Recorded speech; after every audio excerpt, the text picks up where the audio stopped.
Bapak gue bangun sholat subuh cium tangan bapak gue. Gak tau kenapa, gue cuma takut gue mati konyol. Iya. Itu gue sholat subuh, gue nangis di situ. Gue nangis, gue sujud nangis. Gue pikir kalau emang gue harus mati seperti jalur ini, gue terima, gue ikhlas. Gitu kan. Gue telepon teman gue yang itu, kalau gue siap mati katanya. Jatah mbak itu dapat kabar ternyata 2 yang meninggal. 2 meninggal? 2, suaminya sama istri mudanya.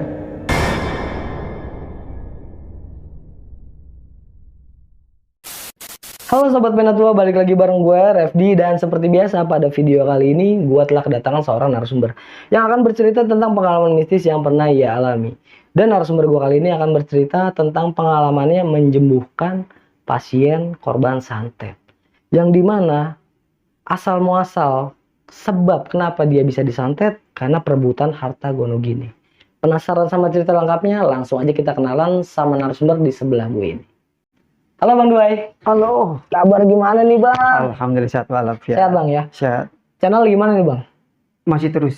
Masih lanjut ya? Lanjut terus. Masih mantap ya? Iya mantap. Oke, buat penonton yang belum tahu siapa Bang Duai ini, Bang Duai salah satu host dari channel Diskusi Alam, yang dimana isi channelnya tentang penelusuran tempat-tempat horor.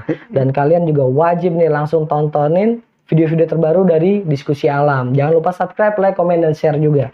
Oke Bang Duai, pada kesempatan kali ini Bang Duai mau bercerita tentang pengalaman Bang Duai ini waktu menyembuhkan korban santet ya Bang? Iya. Bener ya Bang? Ini kejadian kebetulan tahun berapa Bang? 2019. 2019? Iya.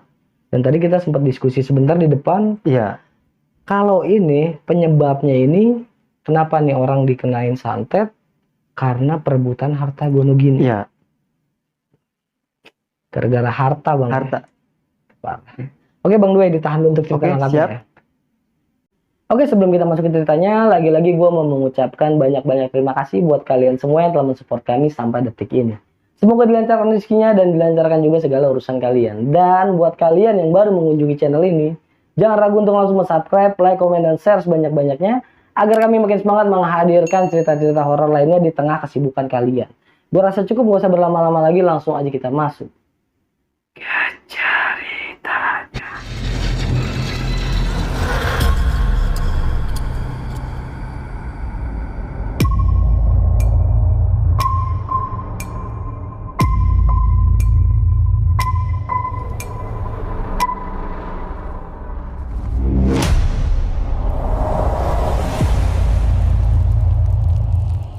Kisahnya tepatnya di 2019.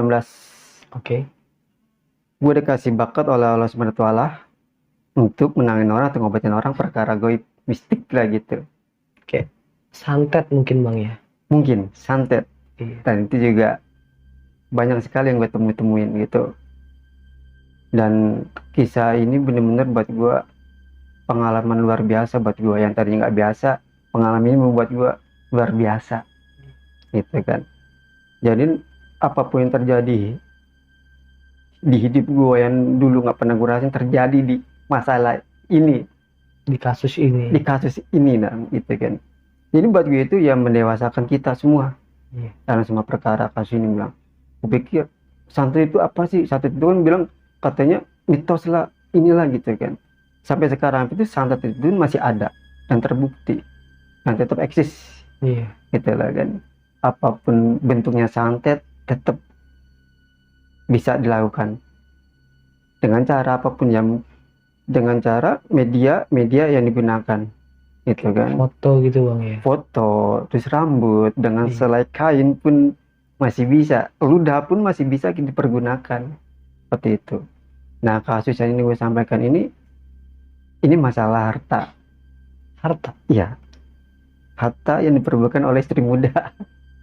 Oh, oke. Harta Iya. gonogini lah Bang. Harta gini yang ditakuan istri mudanya itu takut lahir ke semua Mbak L ini.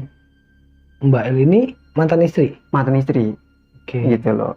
Mungkin ditakuan istri muda itu nanti Mbak L ini menuntut harta gini, otomatis istri muda ini nggak dapat apa-apa. Iya. Yang dapatkan hasil akhirnya doang. Gitu. Tapi Mbak L ini tetap menuntut akhirnya dikerjain dengan cara disantet, ditelu. Akhir disantet. Iya. Waktu itu gue bertemu dengan Mbak El ini di rumah mertua temen gue. Iya. Waktu itu Mbak El itu minta tolong. Akhirnya gue bilang oke, kirimin aja dulu foto sama namanya. Itu. Akhirnya gue udah dikirim sama sahabat gue, sama temen gue. Gue lihat, ini berat nih gue gitu. Wah, Berat. berat nih mata gitu. Kayaknya seperti kebiasaan gue kalau pengen nanganin orang, pengen ngebantu orang, gue selalu melakukan istiqoroh dulu, minta petunjuk. Oke. Gitu loh.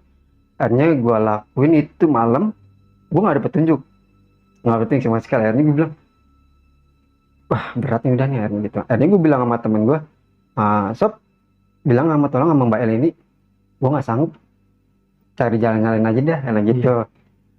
Akhirnya bilang itu sampein akhirnya udah berapa minggu itu, akhirnya gue waktu itu ke Depok dulu, ke Depok, gue nanganin orang juga di sana, Ngobatin juga. nanganin juga di sana. Jadi gue di Depok tektok ke Mangun, baru gue ke rumah Mbak El itu di daerah apartemen lah, gitu apartemen. Akhirnya gue malam itu gue jalan ke Rawamangun.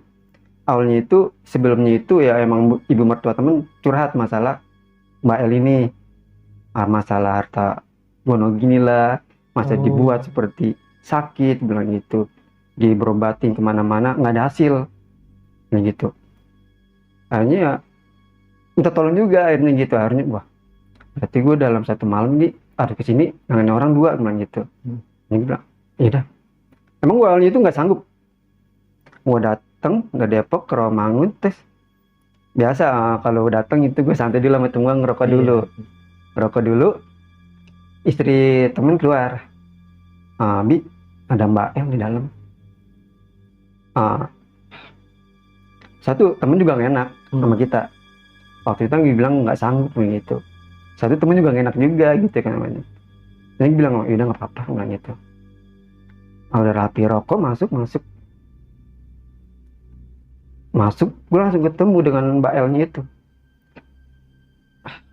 Wah, ini mah ada kronis nih, bilang gitu. Yang gue bilang kronis apa? Dari badannya, aura badannya, udah ketutup semuanya gelap. Bilang ini bukan main-main, bilang gitu. Dari benturan energinya gue ngerasain juga benar-benar berat.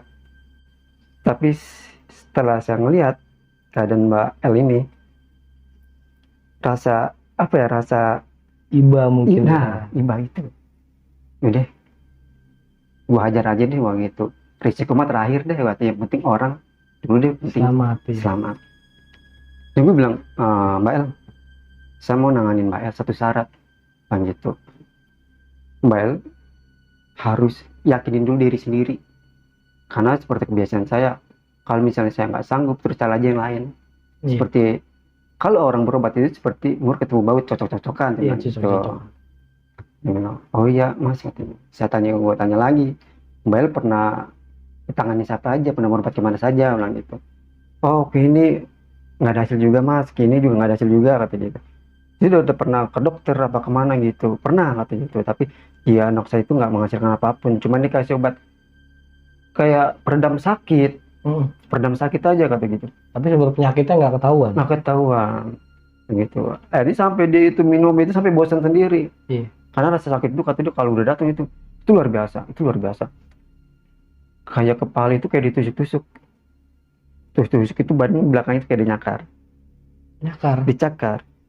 Nah waktu kejadian itu yang paling kata Mbak L itu yang benar-benar kayak apa sih, yang kayak benar-benar dia udah mau udah kayak benar-benar yakin ini sekaratul maunya dia gitu loh. Itu ditindih sama makhluk. Hanya dia kebingungan itu, Mbak El itu telepon teman-temannya, dia telepon. Hanya kan masuk itu kan kita nggak sembarangan masuk di apartemen itu. Butuh akses. Butuh akses. Hanya bingung, akhirnya minta bantuan security. Akhirnya teman-temannya masuk itu, inisiatif temannya itu baca ayat-ayat suci semuanya. Nah itu dia kejadian kata dia itu, sampai di situ dia Mbak El itu kejadian itu, Mbak El ini seperti putus asa, katanya gitu. Kenapa kok orang kejam gitu berbuat begini sama dia gitu. Dia cerita seperti itu, gimana gua jangan denger itu, aduh mati gitu, Makin gak tega ya bang. makin nggak tega. Ya udah akhirnya gue putusin, saya datang besok cuman itu, siapin, saya nggak pernah siapin apa-apa, yang penting mami dulu saya tanganin. Nah itu akhirnya seminggu berlalu, gue ke Depok dulu seperti biasa, habis ke Rawamangun langsung ke tempatnya dia. Kan gitu. Awalnya gue pikir itu kan, kalau gue kan orangnya namanya ketinggian dia takut. Mulai gitu, gue ngomong ke temen gue, ini bener di sini tempatnya apartemen? Iya om. Kenapa ya? Naik lift ya? Iya. Gue takut naik lift, kata gitu. Lantai berapa ya? Temen cuma ngomong lantai 5 kata gitu. Ah lu yang bener kata gitu. 5. Akhirnya kan gue nunggu Mbak El dulu tuh di lobby. Waktu itu gue bilang Mbak El, kalau saya mau datang tolong ada orang ketiga ya, jangan saya nggak mau ada Mbak El sendiri. Iya. Saya bilang gitu. Oh iya mas katanya. Akhirnya gue di lobby nunggu. Naik lift, ada temennya nih Mbak El itu. Temennya yang udah lama nggak ketemu Mbak El itu bingung dengan keadaan Mbak El yang sekarang. Beda Mbak, beda. Lu kenapa? Lu tua banget sekarang tampangnya, lu begini sih lu, kata gitu. Kenapa kata gitu? Ya gitu, lu lagi sakit kenapa? Diantar juga lu tahu kata gitu. Iya. Nah dalam di lift itu, satu, gue takut. Tapi dalam batin gue gini, ntar juga lihat perubahannya deh, bilang gitu. Dalam hati gitu. Karena gue yakin. Ini gue masuk. Gue lihat, coba lihat kamarnya dulu. Gue minta, Mbak El, saya maaf, bisa mau lihat kamar dulu sebentar, sebelah gitu. Jadi gue lihat kamar itu, gue pikir ini dukun parah juga nih kata, jadi lewat apartemen itu masih bisa loh gitu. Dan gitu, perantaranya keren juga nih dukun, dalam hati gue begitu kan. Ini gue bilang, keluar lagi ngomong sama temen gue, ente tolong bersihin kamar, bersihin dulu kamar semua. Aja temen udah bersihin, gue komunikasi ngobrol sama Mbak El. Akhirnya Mbak El curhat di situ, katanya pernah juga waktu main ke rumahnya dia gitu, ada istri barunya kayak gitu, diusir.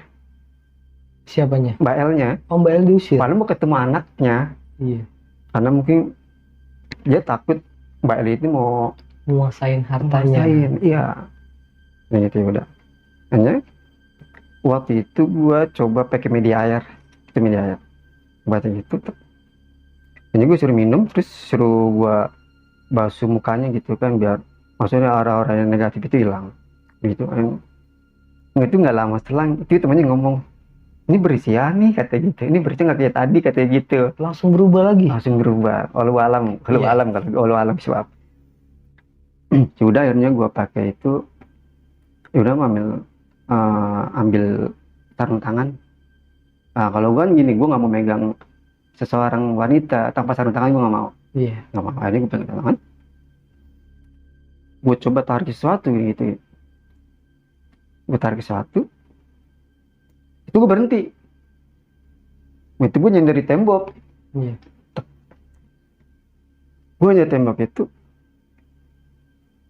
itu dukun kata di mata gue, dia mau virtualkan dirinya dia sendiri.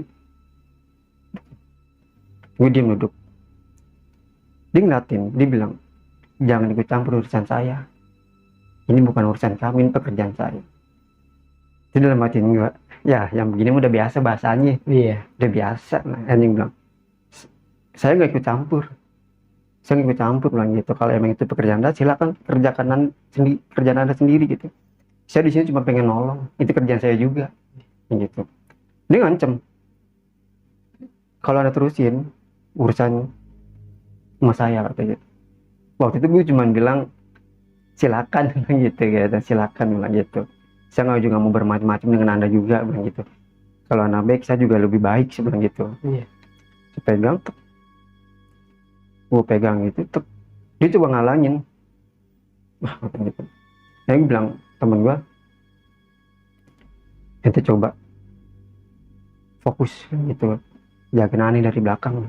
Jadi dijagain waktu itu. Pas nanganin gitu, udah rapi tuh nanganin. Akhirnya gue bilang nanti saya datang lagi Mbak El malam ini, gitu. Nah waktu itu pas lagi jalan itu tiba-tiba Gua pulang tengah jalan itu tiba-tiba badan gue nggak enak, Nggak enak badan. nggak enak badan. Mungkin kalau gue sih kecapean apa gimana Iya. gitu, akhirnya mungkin capean juga, akhirnya sampai rumah makin nggak enak di badan. Masalah siang itu ada acara juga, gua pulang sore, gua ngelakuin sholat maghrib, terus gua tidur di ruang tamu itu, namanya lampu kan sore ini gua Iya. tutup pakai apa, pakai sejadah. Gua tutupnya itu, gua bau angus, bau rambut kayak kebakar gitu. Bau kabel kebakar. Rambut Oh, rambut kebakar. iya, rambut bang, panik di pantian itu.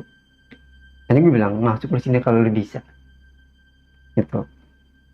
Itu wah, ini itu udah mungkin dukun itu udah mulai Nyerang ke Bang Duan. ya, tapi bukan gue juga, temen gue pun juga sama dengan waktu yang sama juga, Oh, temen abang jatuhnya yang kesana bareng sama abang itu. serang juga. Nah gitu, bilang masuk lu sini kalau lu bisa.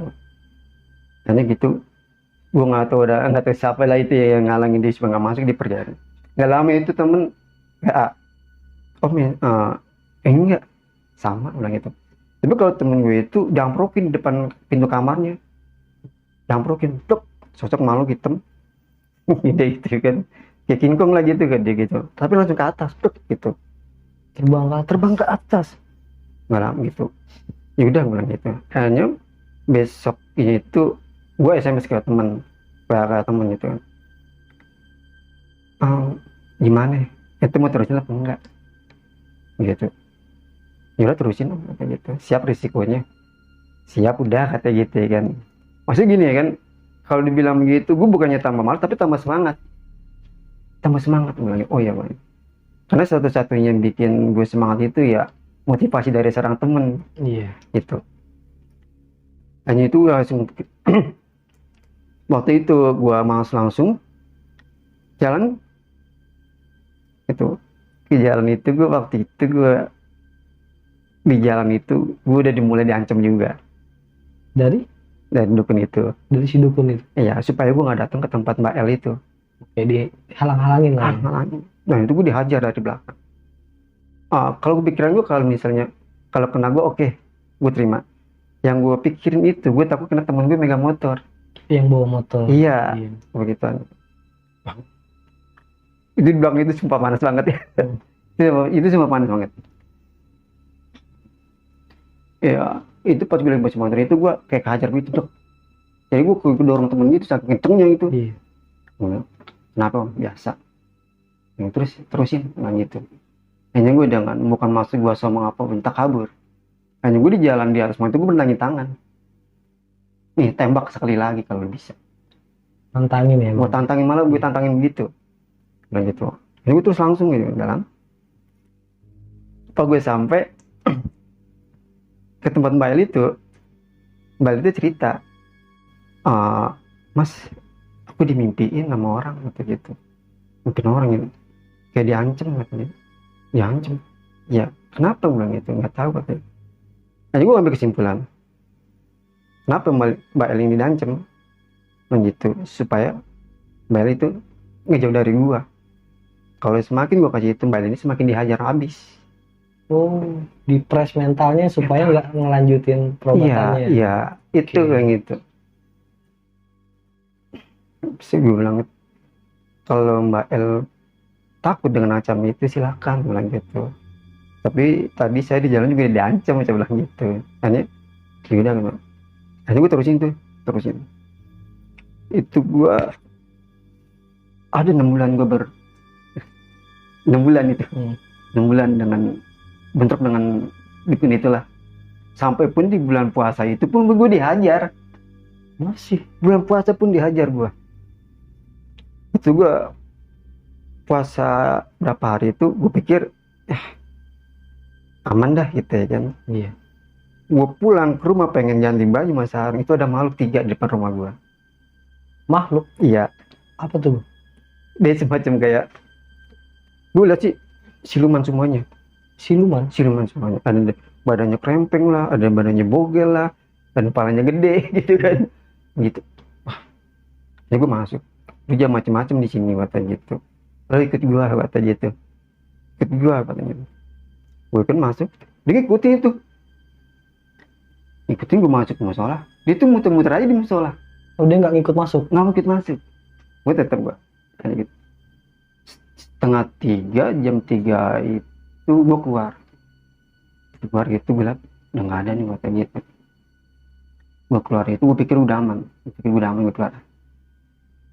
Dan itu yang pertama kali yang gue liat dan ada pada itu Banaspati di belakang gue, pas tepat. Banaspati. Iya, lewat itu berhenti di depan gue. Ini Banaspati ini gak ada pada depan begini nih. Iya. Wah, jadi gue balik lagi musola, gue duduk, gue cuma ngomong, begini banget sih jadi orang baik kata gitu. Padahal Pengen berbuat baik aja diancam. iya. Gitu. Padahal pengen ngobatin orang ya, Bang. Iya. Pengen nolongin orang.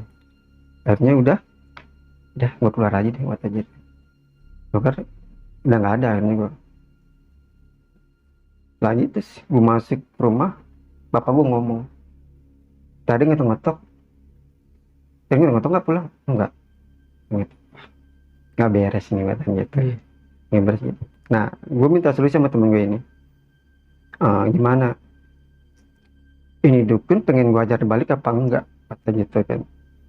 Jika temen secara ente om, tapi gue minta kalau misalnya gue ajar balik semuanya rata, nah gitu. Tapi gue nggak mau kata gitu kan.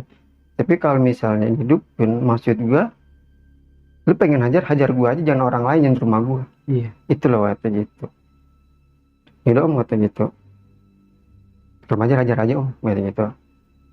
Tapi tetap waktu itu gue pengen lepas kendali juga, Ke bawah emosi. gue lah ya. emosi juga begitu. Maksud gue urusan lu sama gue aja, nggak usah orang lain yang di rumah gitu ya kan. Nah gitu. Nah malam takbiran itu yang lebih tragis lagi. Jadi ini gue dikepung makhluk depan, kiri, atas, bener-bener ngancem gue.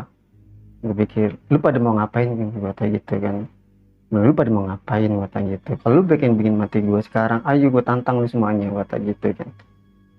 Tapi cara lu gak suka kata gitu, lu bisa nggak hormatin di malam kata gitu. Takbiran. bilang gitu. Akhirnya di situ ya udah mau nggak mau gue protek dong, gue lawan semuanya. Iya. Gue lawan gitu. Gue punya apa sih? Gue nggak punya apa, gue nggak punya modal apa-apa, gue cukup dengan salawat aja. Itu doang satu kunci gue seumur hidup, Iya. bakal sampai gue mati insya Allah. Akhirnya gue lawan semuanya. Setelah lebaran 3 bulan atau 4 bulan itu, akhirnya gue coba komunikasi dengan beliau nih, dengan dukun dan nih gitu. Dukun yang ngirimin itu. Iya, ulang gitu, maunya apa katanya gitu. Gua misalnya akhirnya dia nantang, gue pikir kita ketemuan aja, bilang gitu. Kita ketemuan, ada laki saya lelaki, bilang gitu. Kalau kita main secara jalur seperti ini, kita nggak ada habisnya sampai kapanpun. Iya. Bilang gitu. Kita ketemuan, bilang gitu. Maksud juga gue masuk ke ranahnya dia aja. Nah kan kalau secara logika kok bisa sih dengan batin, nggak harus dengan alat gitu Iya, ya. alat komunikasi. Nah secara logika kan kita nggak sampai gitu, tapi secara gue itu kan ada kemungkinan Iya, juga gitu betul. ya kan. Begitu akhirnya waktu itu beliau bilang siap Oh, dia mau ketemu. bilang gitu. Siap. Hanya gitu saya bilang mau di mana, bilang gitu. Kita ketemuan, bilang gitu. Mau di tempat Anda silakan, saya berani, saya bilang gitu. Jadi intinya gue nggak mau takabur juga, juga nggak mau ngeremehin beliau juga. Iya. Nah gue ngomong ngeremehin beliau juga, bilang gitu. Dan begitu subuh itu gue pikir rapi.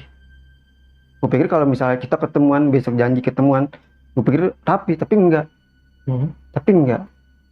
Tapi ternyata ada orang ketiga di balik itu. Orang ketiga. Ternyata gue diajar cuma bukan 1 orang tapi 3 orang. Sorry bang, maksudnya 3 dukun? Iya. Jadi itu lah. Subuh itu gue dapat info 3 orang, 3. Nah, terus yang gue temuin sama mana nih, gue tanya tuh. Iya. Ya lu komunikasi aja katanya. Gue komunikasi dengan sosok Mila gitu ya kan. Dan gitu. Akhirnya gue coba itu waktu Juhur itu gue coba komunikasi lagi dengan itu. Akhirnya beliau tadinya bilang iya mau ketemu, akhirnya enggak, dia pengen tetap dengan jalur senyapnya dia lah gitu. Oh, dia nggak mau jadinya. Akhirnya bilang gue nggak mau bilang gitu. Dia pengen tetap dengan jalur senyapnya dia lah gitu, katanya gitu. Berarti dia ngebatalin pertemuan itu Iya. ya bang?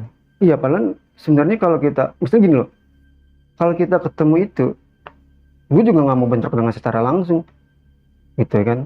Gue mau bentrok, kita ngomong baik-baik dulu dah, Iya. itulah kan gitu. Maksud gue kalau saat lo komunikasi batin itu, jangan beliau yang datang, tapi kita sebagai muda datang lah gitu pak. Yang bilang, gue minta alamat waktu itu kan, yang tepat gitu kan. Lo tetap nggak mau, bilang gitu. Hanya gue bilang, kalau seperti ini kita nggak selesai, bilang gitu.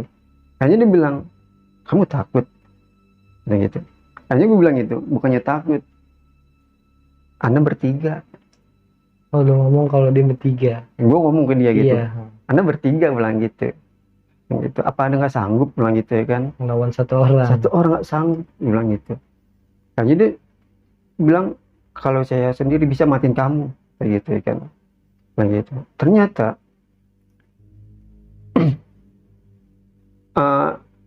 istri barunya dari Mel ini ternyata bayarnya semuanya dibayar sama dia, katanya. Tiga-tiganya dibayar? Iya, sama dia katanya. Oh, jadi istri baru suaminya mantan suami Mbak El Iya, ngebayar 3 dukun sekaligus buat nyerang Mbak El. iya. Nah itu juga awalnya juga nggak kebaca sama gue, Iya. nggak kebaca. Gue pikir satu dukun aja karena yang divisualkan di mata gue itu satu aja. Akhirnya gue waktu itu subuh yang gue bilang takbiran itu, Iya. dikasih petunjuk 3. Ini gue, ini dia bilang gitu. Gue jalan terus, bilang gitu. Gue tetap jalan terus. Terus gue bilang temen gue, kita tetap jalan terus, bilang gitu. Apapun risikonya, bang, masalah gini ya, udah terlanjur basah. Iya. Udah terlanjur basah, bilang gitu. Udah terlanjur basah. Aja waktu itu dia coba benar-benar hadir dengan Braga Sukma, tepat di depan gue, di Braga Sukma. Si dukun ini? Iya, tekan Braga Sukma itu. Dia dengan gue liat waktu itu dia bawa cemeti. Iya. Cemeti. Gue lagi duduk pengen diajar, dia cuma bilang mati kamu sekarang. Nggak gitu, dia cuma diem aja gitu. Pas dia pengen begini, gue bilang entar dulu, bilang gitu.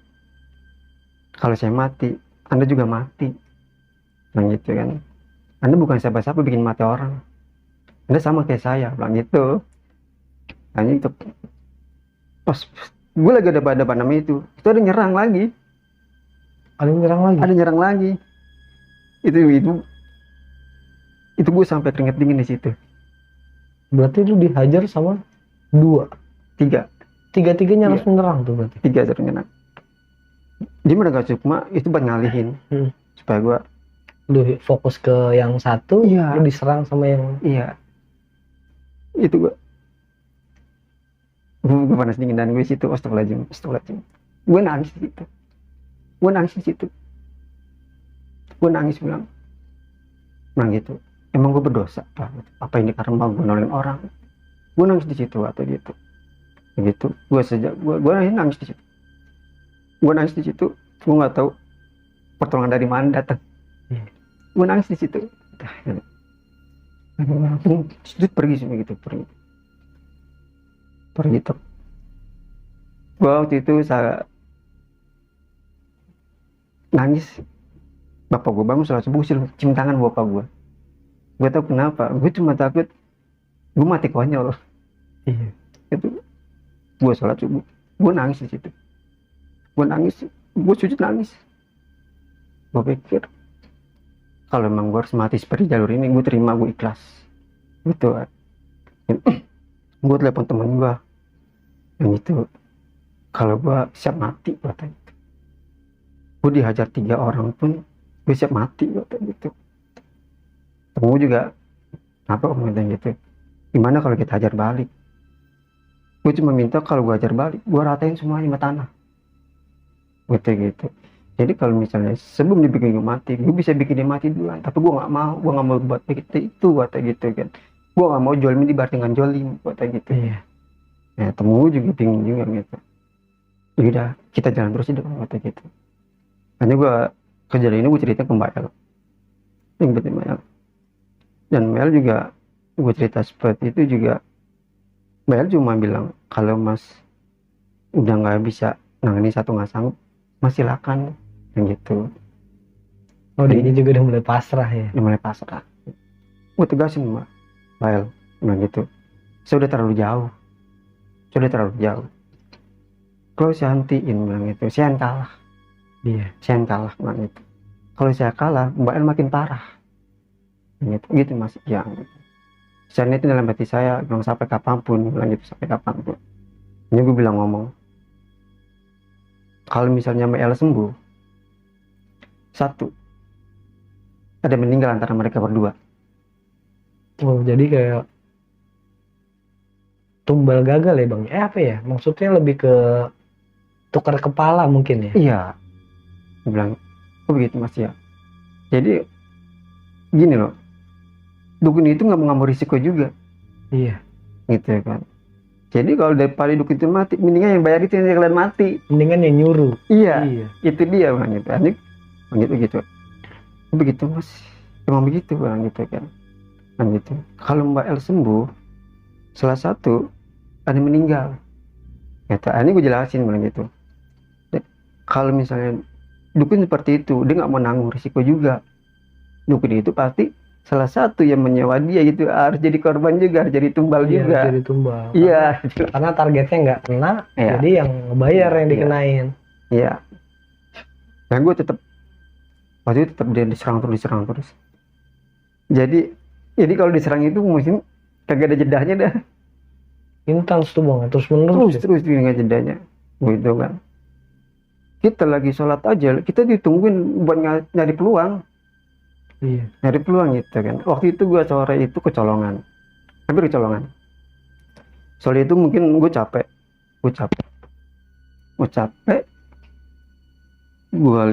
Gue tiba-tiba tuh bangun aja. Bangun gue liat jam 4 lewat asar. Iya. Kan sebenarnya pantang lah lewat asar gitu. Perasaan tuh gue gak enak.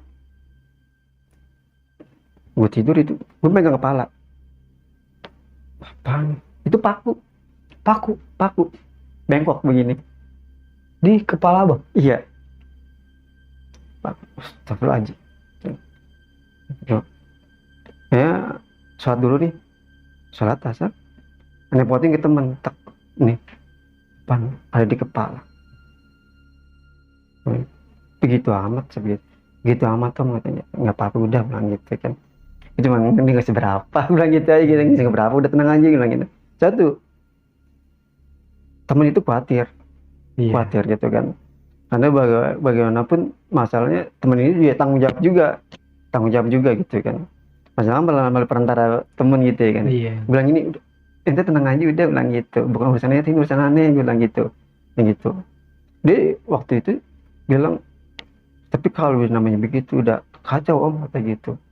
Kacau kata gitu kan.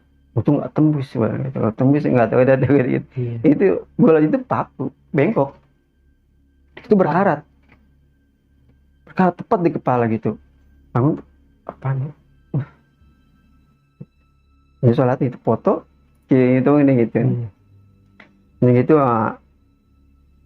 artinya pagi itu gue bakar, gue buang ke kali. Nggak lama paku gue buang. Itu dikirimin lagi gue Manaspati di pinggir kali. Kirimin lagi apa?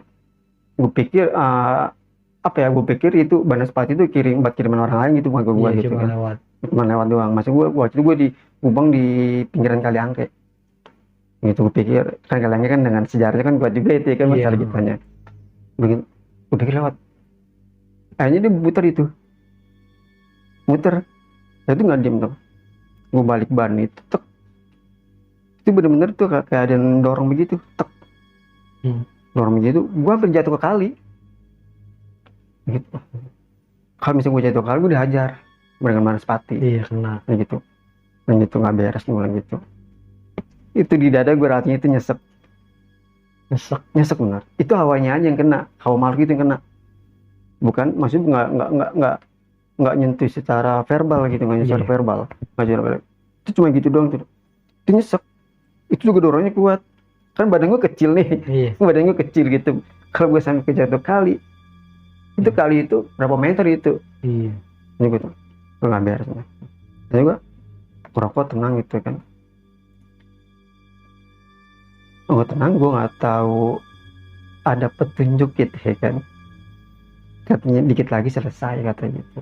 No, kayak bisikan lah ya. Ya, tapi gue sambil ngerokok aja gitu kayak selesai. Tapi gue lagi itu gue bilang, kalau emang nggak selesai kenapa, bilang gitu. Bukannya masuk gue nantang gitu ya kan.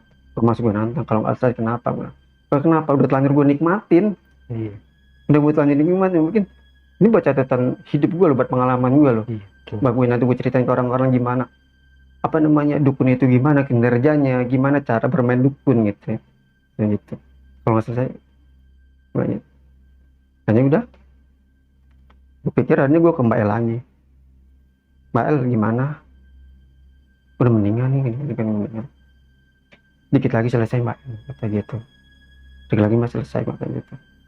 Selesai gimana? Pokoknya selesai. Tapi ingat omongan saya. Kalau Mbak El sembuh total, salah satu dan meninggal. Nah gitu. Nah ini gue tangani dulu Mbak El. Malam itu gue nggak langsung pulang ke Tangerang, gue ke Depok. Iya. Ke Depok.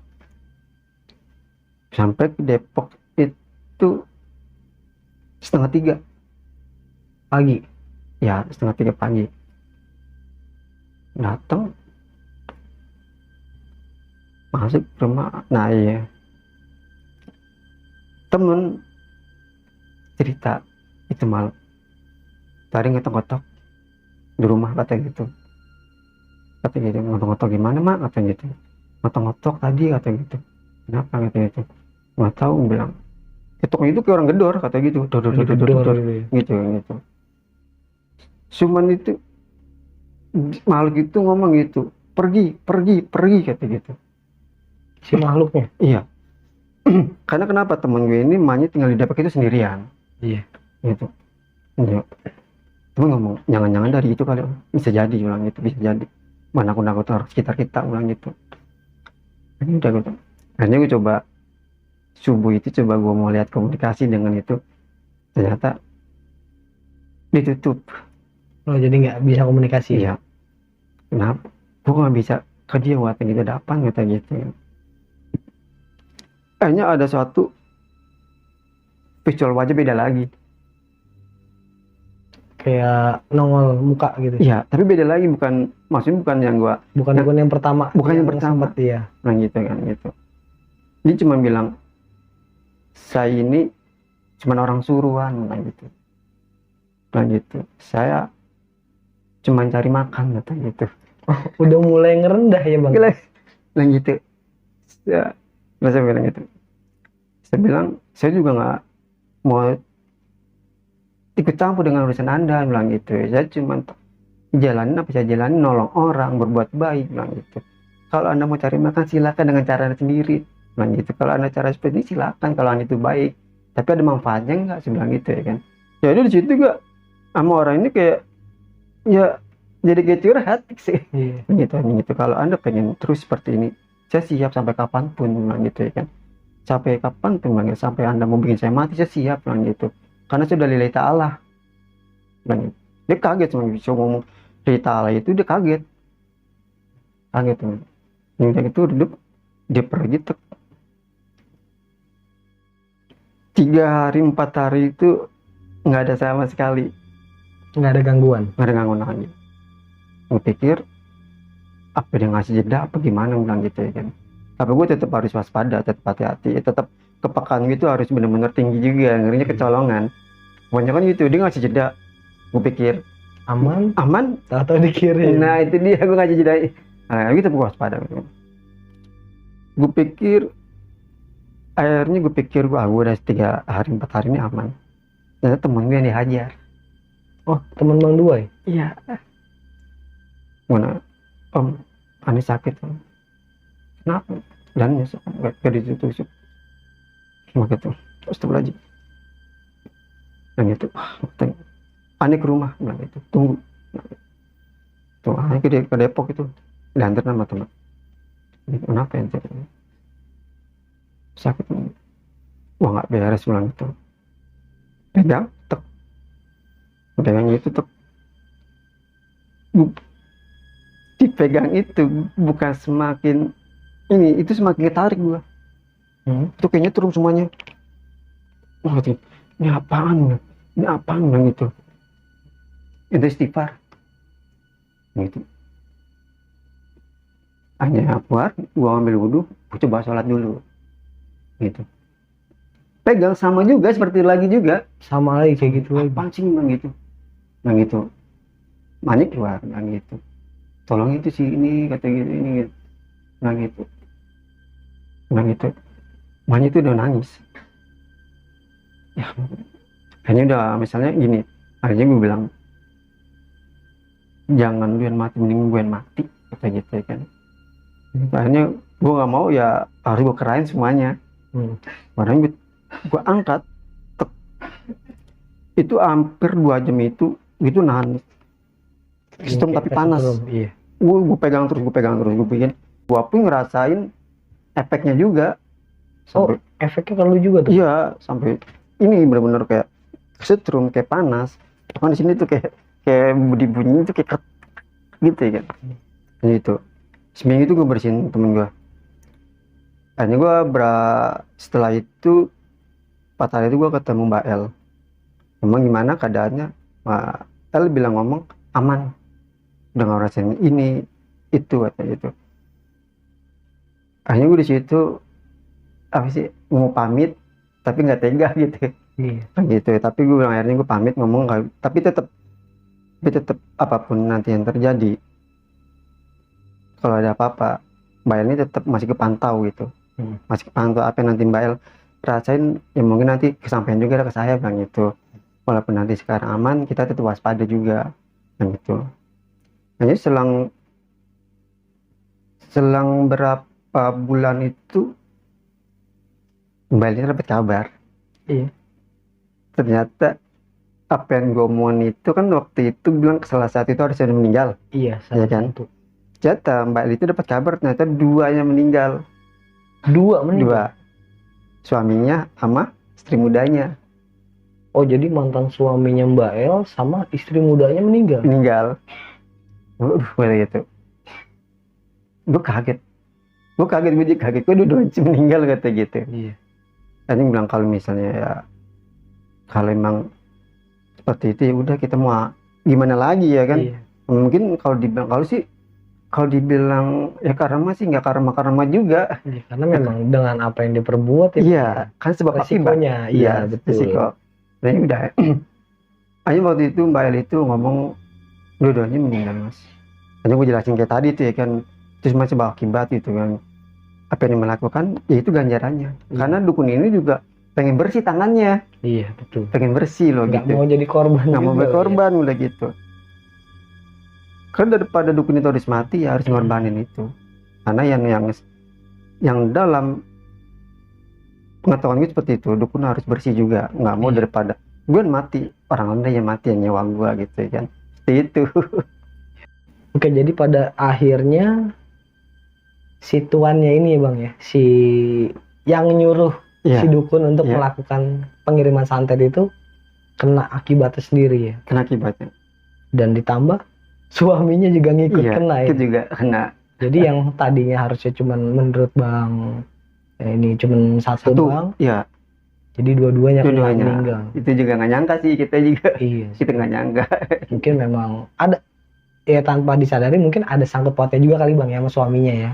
Makanya kenapa sampai suaminya ikut meninggal. Iya. Bisa jadi ya. Karena terlalu mengiyakan atau bersayang dengan istri mudanya gitu. Oke. Bisa jadi bang. Oke bang Duai, dari cerita abang nih ada beberapa hal sih bang yang gue pengen tanyain sih bang. Yang pertama untuk sosok-sosok yang nyerang si Mbak L ini. Iya. Nah Mbak L ini kan tadi sempat dibilang di awal kalau dia ngerasain kayak sakit kepala cuman kayak ditusuk-tusuk kayak. Terus bagian badannya kayak ada nyakar gitu. Iya. Nah sepenglihatan abang nih sosok apa sih bang yang ada di si Mbak L ini? Iya Mbak El. Jadi selama ini Mbak El kan diawasi dengan makhluk. Iya. Jadi kalau di kepala itu yang secara visual goib itu kan. Jadi seperti yang tadi gua utarakan itu paku Oh yang paku bengkok. paku gitu dikirimin. Jadi paku itu ya berasanya itu luar biasa di kepalanya Mbak El, seperti tujuh gitu. Jadi seperti kayak kita begini ngebor gitu, tik, tik, tik. Gitu. Tapi kalau seandainya paku itu masuk kepala Mbak El ini, mungkin lebih ngeblank, Iya. lebih ngeblank. Nah makhluk yang seperti tadi bilang dicakar-cakar itu, itu waktu itu gue lihat itu makhluknya itu apanya panjang. Kita pernah lihat nggak sih kayak leak Bali gitu kukunya? Leak. Iya, seperti itu. Oh. Di kamarnya itu gue lihat seperti itu. Dan gitu kan. Akhirnya gue bilang, atau gue bilang tadi usir aja dulu. Ini dia man gitu. Itu dia nyakar-nyakar gitu kan. Jadi ya waktu dicakar-cakar itu luar biasa katanya gitu. Luar biasa gitu. Itu sempet waktu itu dilihat sama temannya Mbak itu kayak ada bekasnya. Oh berbekas. Iya, itu sempet dilihat itu gitu. Sempet waktu itu, sempet waktu itu. Saat itu Mbak itu sampai nggak percaya juga. Dipikir cuman kayak antara mimpi apa nggak mimpi, tapi bener itu rasa gitu kan. Rasa gitu. Aja pas makhluk itu usir itu udah nggak ada lagi. Tapi tetap dipikirin dengannya berbeda lagi. Dikirim dengan yang Ya, lain gitu lagi. Sama. Gue juga dikirim juga yang berbeda-beda yang luar biasa juga. Jadi bisa dibilang pasukannya banyak ya bang ya. Iya, jadi kalau dalam dunia perdukunan itu, maaf nih ya, para dukun bukan maksud menyinggung beliau-beliau semua gitu ya kan? Iya. Bukan menyinggung beliau semua atau setiap dukun itu kan berbeda mainannya. Gua anggap kan gue bilang tadi ternyata bukan satu, yang gue prediksi itu kan satu, ternyata gue udah jadi tiga. Iya. Dan setiap tiga ini mempunyai makhluk-makhluk yang berbeda juga. Jadi misalnya dukun ini ngasih umpan makhluk ini, otomatis makhluk ini punya anak murid lagi, punya ini lagi gitu. Punya pasukan sendiri gitu. Nah, misalnya seandainya dukun ini nggak sanggup lagi, mungkin undang lagi makhluk yang lain lagi, gitu kan. Dan kenapa? Jadi kalau dalam dunia persantratan itu, dukun itu nggak sembarangan juga ngirimnya. Ngirim gitu. Dia jadi mengirimkan makhluk yang ini dulu yang ngecek-ngecek dulu nih. Iya. Ini sekitar ini gimana nih, lingkungannya gimana gitu kan. Nanti menurut yang makhluk ini aman, baru itu beraksi dengan luar biasanya. Itu jadi, dia. Ada tahapannya lah. Ada tahapannya seperti itu, gitu loh gitu. Dan pada akhirnya, alhamdulillahnya Mbak L yang sembuh ya. Alhamdulillah. Gitu. Nah, kalau dari Bang Due sendiri nih Bang, kan abang kan dapat sering dapat serangan juga Bang, termasuk kayak temannya abang yang tadi, yang sampai seminggu tumbang lah ya.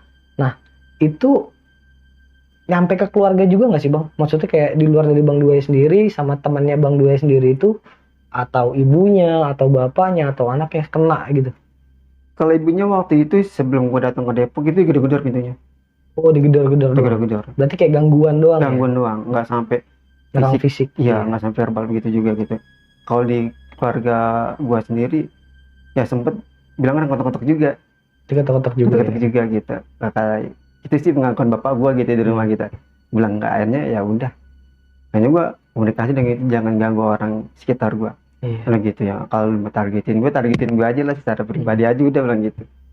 Seperti itu aja udah bilang gitu. Tapi kalau yang makhluk-makhluk yang dikirim mereka dukun itu variasi sih. Variasi. Kemampuannya variasi juga. Gitu ya kan. Maka maksudnya dukun ini bersekutunya dengan makhluk-makhluk yang nggak sembarangan juga. Gitu ya kan. Intinya dia totalitas lah ya. Bermain totalitas gitu kan. Seperti itu. Ngeri juga ya Bang ya kalau udah bicara masalah santet. Santet. Makanya di mana nih para netizen juga nih lebih bisa menjaga ucapan lah ya. Karena kan kita nggak tahu ya Bang ya. Benar. Ucapan kita ada yang salah, menyinggung perasaan orang. Lari ke santet. Iya, oke. Nah, setelah itu efek yang dirasakan oleh Abang sendiri nih, masih ada gangguan gak sih Bang? Setelah Mbak El sembuh, setelah dua orang ini nih, mantan suaminya dan istri barunya meninggal, itu dia masih dapat gangguan gak? Terlebih ke Bang Due sendiri nih, mungkin kayak dukunnya nggak terima nih, gara-gara Bang Due ini majikannya meninggal lah istilahnya. Alhamdulillah aman sampai sekarang. Aman ya Bang? Alhamdulillah aman sampai sekarang. Dan semuanya sih kalau gue sih pasar aja lah.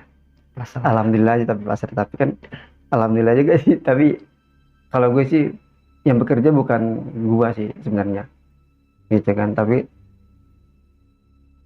Allah yang langsung kasih gua petunjuk. Iya. Allah yang Balik, ngasih gua. balik lagi juga Iya. atas izin Allah Iya, Subhanahu wa gitu. taala ya Bang ya. Gua ini cuma perantara doang. Iya. Itu aja udah.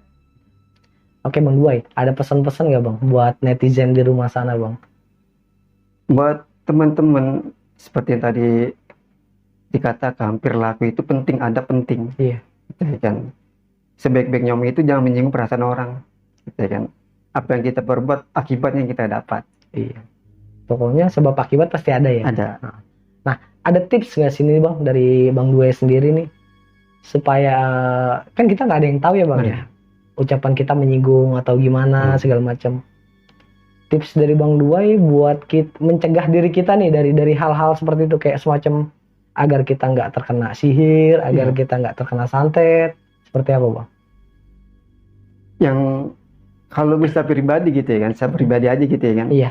Insya Allah yang lainnya juga nanti ketemu hidayahnya aja gitu ya kan. Iya betul. Gue selalu mendawamkan itu wudhu nggak batal. Wudhu, menjaga wudhu. Wudhunya nggak batal. Semuanya terutama sholat 5 waktunya. Pasti. 5 waktu di subuh, di maghrib. Itu dia kuncian kita sebagai orang muslim dengan berzikir. Oh, zikir pagi Berzikir, petang. pagi maksudnya. petang, bersalawat, itu dia kan. Itu dia, apa sih kemampuan kita? Itu cuma seperti itu aja. Nggak usah dibikin susah atau dibikin jelimet ribet gitu. Nggak harus lu ngisi kodam lah, nggak harus pakai jimat lah, nggak harus, ya Bang ya. nggak perlu. Itu udah Allah kasih kok gratis. Iya. Gitu Udah, loh kan. dan Nabi contohkan juga. Iya, ya, menyatakan Bang. juga itu dia Bang, itu. Itu dia. Oke Bang Duai, makasih banyak ya untuk ceritanya ya. Oke, sekian untuk video kali ini. Ambil sisi positifnya dan buang jauh-jauh sisi negatifnya. Dan lagi-lagi juga gue mau mengingatkan nih bahwa keberadaan kita di sini tidak ada maksud sekalipun untuk menakut-nakuti. Kita hanya berbagi pengalaman dari apa yang pernah dialami langsung oleh narasumber kita. Akhir kata gue Refdi dari Penatua dan Bang Duai pamit undur diri. Wassalamualaikum warahmatullahi wabarakatuh.